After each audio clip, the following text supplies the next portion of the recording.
साल पहले आज ही के दिन 15 दिसंबर को ही 118 साल पहले 15 दिसंबर को अहमदाबाद में एक इंडस्ट्रियल एग्जीबिशन का उद्घाटन किया गया था उस जमाने में। और इस एग्जीबिशन का मुख्य आकर्षण क्या था? उसका आकर्षण था भानु ताप यंत्र। भानु यानी सूर्य, यानी 118 साल पहले यहां के हमारे एंटरप्रेन्योर्स की सोच देखिए। भानु ताप यंत्र यानी सूर्य ताप यंत्र, ये सबसे बड़े आकर्षण का कारण था। यानी भानु ताप यंत्र यानी सूर्य की गर्मी से चलने वाला यंत्र, और एक तरह से वो सोलर कुकर की तरह उन्होंने विकसित किया था 118 साल पहले। आज 118 साल बाद आज 15 दिसंबर को ही सूरज की गर्मी से चलने वाले इतने बड़े रिन्यूएबल एनर्जी पार्क का उद्घाटन किया गया है। इस पार्क में सोलर के साथ साथ पवन ऊर्जा दोनों से करीब 30,000 मेगावाट बिजली पैदा करने की क्षमता होगी। इस रिन्यूएबल एनर्जी पार्क में करीब करीब 1.5 लाख करोड़ रुपए का निवेश होगा।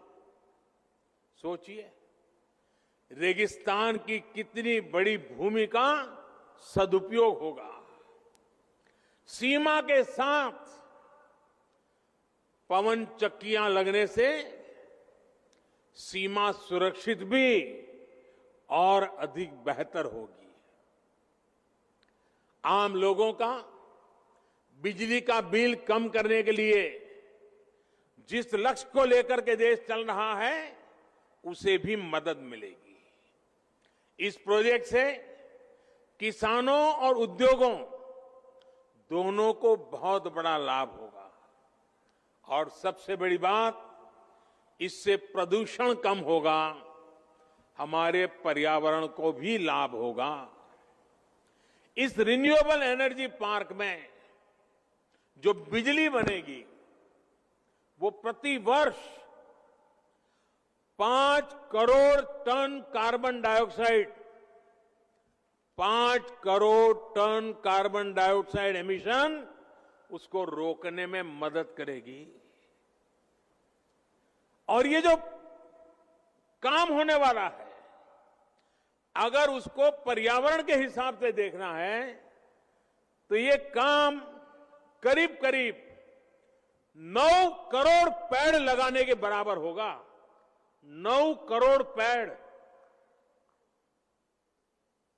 ये एनर्जी पार्क भारत में per capita carbon dioxide emission को भी कम करने में बहुत बड़ा योगदान देगा।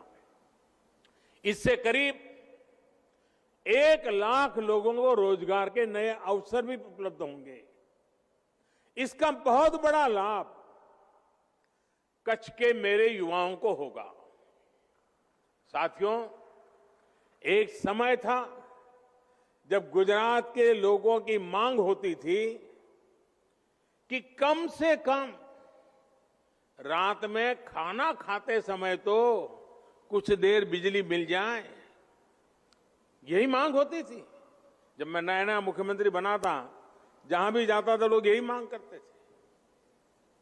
आज गुजरात देश के उन राज्यों में से एक है जहां शहर हो या गांव 24 घंटे बिजली सुनिश्चित की जाती है। आज जो 20 साल का नौजवान होगा, उसे पता नहीं होगा कि पहले क्या हालत थी। उसे तो अंदाज भी नहीं आएगा कि इतना बड़ा बदलाव आया है। ये बदलाव गुजरात के लोगों के अथक प्रयासों से ही संभव हो पाया है। अब तो किसानों के लिए किसान सूर्योदय योजना के तहत अलग से पूरा नेटवर्क भी तैयार किया जा रहा है। किसानों को रात में सिंचाई की मजबूरी ना हो, इसके लिए विशेष लाइनें बिछाई जा रही हैं। भाइयों और बहनों, गुजरात देश का पहला राज्य है जिसने सौर ऊर्जा को ध्यान में रखते हुए नीतियां बनाई, निर्णय लिए।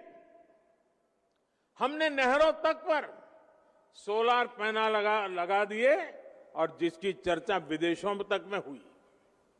मुझे याद है जब गुजरात ने सोलर पावर को बढ़ावा देना शुरू किया तो ये भी बात आई थी कि इतनी महंगी बिजली का क्या करेंगे, क्योंकि जब गुजरात ने इतना बड़ा कदम उठाया था तब सोलर पावर, उससे जो बिजली थी वो 16-17 रुपये प्रति यूनिट बिजली मिलने की बात